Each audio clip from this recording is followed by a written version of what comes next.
continued from the intro. Peace and love. It's continued. Um, as I was saying, man, a lot of my relationships were with older women. Being young, starting out early sexually. No, it wasn't right. Let's get that clear. But because of white supremacy, white domination, being separated from your ancestors, you get messed up upbringing. But having messed up upbringing, stuff like this happens. A lot of with melanated people, a lot of their relationships are not successful because of the oppression. Hence the term passive aggressive, the implosion. We get into all of that. Hey, and so on and so on. I can go on, and I'll get into that later on down the line. But yeah, a young boy growing up, I didn't have my father, but I had a lot of father figures. I did latch on to people who were like father figures. My mother had a new boyfriend every 2 to 4 years.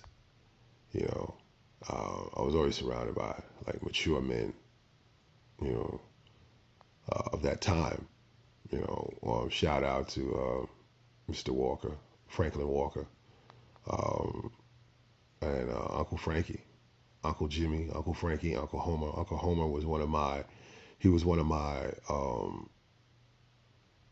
first father figures. First father figure. Uncle Frankie was always around. Uncle Frankie was like in love with my Aunt Pat. But it was Uncle Jimmy. Uncle Jimmy was the one who ended up being with my Aunt Pat. Aunt Pat down south. Pat Wright. Shout out to her. She's a good asset in my life. Uncle Jimmy was the one who had 2 children with Aunt Pat, Aisha and Demetrius. They were my cousins, but they were like brother and sister. But Uncle Frankie was the one that he kind of stayed around. My mom took him under the wing. That's your Uncle Frankie. But he wasn't blood though. Uncle Jimmy was bonded by blood, but Uncle Frankie was a single man, and he was always around. Uncle Frankie used to always say stuff. He would just spit, just stuff as you a kid, you growing up in the 70s and the 80s, you ain't really trying to hear what no grown folk is trying to say when it comes to just talking. If it ain't about what was going on at that time in a 5-year-old or 8-year-old or 10-year-old's head, if it's not what's going on then, it's not important. But for some strange reason, Uncle Frankie always talked about relationships. And it was the drunker he got, when my mom used to have weekend get-togethers, on Saturdays or Friday nights, Uncle Frankie would bring some of his friends by, Bernard, Anthony. Mama would bring some of her girlfriends by. They would come by, Carol, Gwen, who else? All kinds. Well, I had a lot of girlfriends. Used to hang out back then, back in the 80s, late 70s, and then we get together, It would start during the day, later in the afternoon, going into the evening. And people would mainly go home around 12 o'clock. You started early, you leave early. So, but during the day, we'd be on the porch, chairs and stuff set up on the porch, or only be in the kitchen. You would hear Frankie, Brother Anthony, and Bernard, actually. Bernard was a free spirit. We'll get into Bernard later.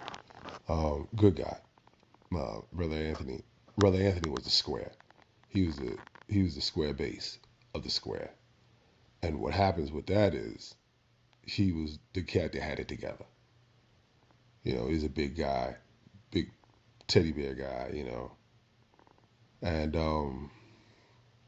he had it together. He had the mortgage. He had his parents. He was taking care of his parents. He had a good job. Um, he had it together. Like Frankie had it together. He was a single man. But when these guys would all get together and have conversations, like my mom's living room and with my mother's girlfriends, it's like a clash. It was like a serious clash of ideologies and stuff like that. And sometimes I would sit in the hallway, while, you know, while they'd have these conversations in the living room, drinking Smirnoff gin and drinking Boone's Farm, uh, Thunderbird, some, smoke a little weed, back then. Um, the hard drugs came later, or they came out later at night. The harder drugs, Um, whatever the case, being social, what they considered being social of that time. Uh, you would hear like the intelligence. That's as a child. I'm like 8, 7, 9, 6. Well, not 6, because we were in another place. 10, 11. I would hear these conversations of intelligence from both male and female. But of course, the male rang clear, you know. And Uncle Frankie would just like, Bernard was a free spirit. Bernard was the one that was really like open to a lot of stuff. He knew a lot of people, and his weakness was dope. So dope fiends are usually more open and free. But anyway, his takes on relationships is real serious. I think if I'm right, I think he might have been ex vet, Vietnam vet. I know Frankie was a vet. Frankie was a vet. Bernard might have been a vet. Anthony might have been a vet. You know, Vietnam. You know, um, and their takes on relationships. A lot of these guys, they were in their 30s. They were in their 30s, early 30s,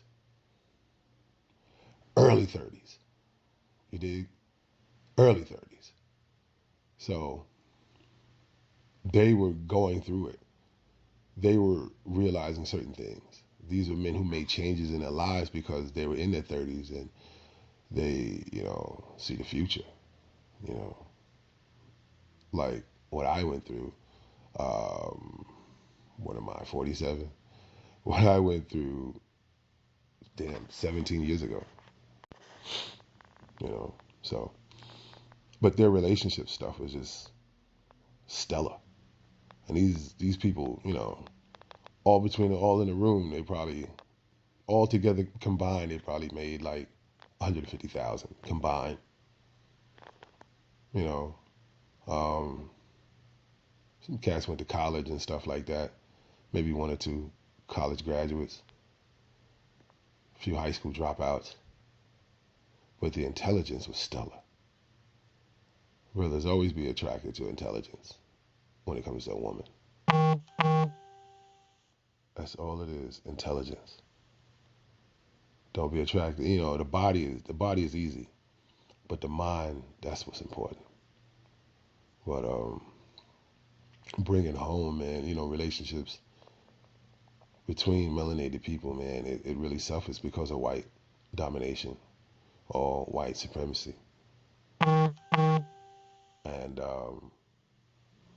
you know, this is one of the reasons why you have these leaders that came from these organizations, people like Marcus Garvey, Elijah Muhammad, people like Dr. York, people like Allah, Father Allah, and Justice. You know, these are people that have organizations that are really worthwhile and you should take heed to.